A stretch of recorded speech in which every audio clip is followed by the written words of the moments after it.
నేను YouTube start చేసిన తర్వాత నా క్లాస్మేట్స్ గానీ, నా స్నేహితులు గానీ, ఒక్కడు గూడా ఒక వీడియోకి కామెంట్ పెట్టిన దాఖలాలు లేవు. లైక్ కొట్టిన దాఖలాలు లేవు. కనీసం సపోర్ట్‌గా మాట్లాడిన దాఖలాలు గూడా లేవు. స్పష్టంగా చెబుతున్నాను. డిగ్రీ చదువుకున్న నా క్లాస్మేట్సు నాకు వాళ్ళ వలన 10 పైసలు ఉపయోగం లేదు. మేమంతా యాక్చువల్‌గా ప్రతి సంవత్సరం నవంబర్ 14 అంటే రేపున కాలేజీలో మీట్ అవ్వాలి రూల్ ప్రకారం. ఇదే రీజను. నేను యూట్యూబ్ స్టార్ట్ చేసిన తర్వాత 365 రోజుల్లో నన్ను ఒకరు ఇద్దరు తప్పితే పలకరించిన వాళ్ళు ఎవడూ లేడు.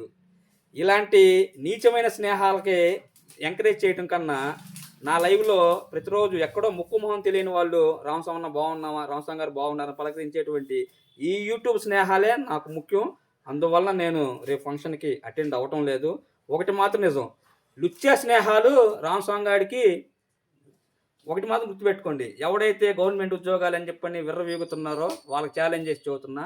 రాష్ రాష్ట్రం కాదు దేశ స్థాయిలో ఒక సాంస్క్రిట్ శ్లోకం స్పాట్‌లో రాయాలన్నా, రామాయణం గురించి, సంస్కృత కావ్యాల గురించి దేశ స్థాయిలో చెప్పాలన్నా రామస్వామి, వాల్మీకి, బోయ గుర్తుపెట్టుకోండి.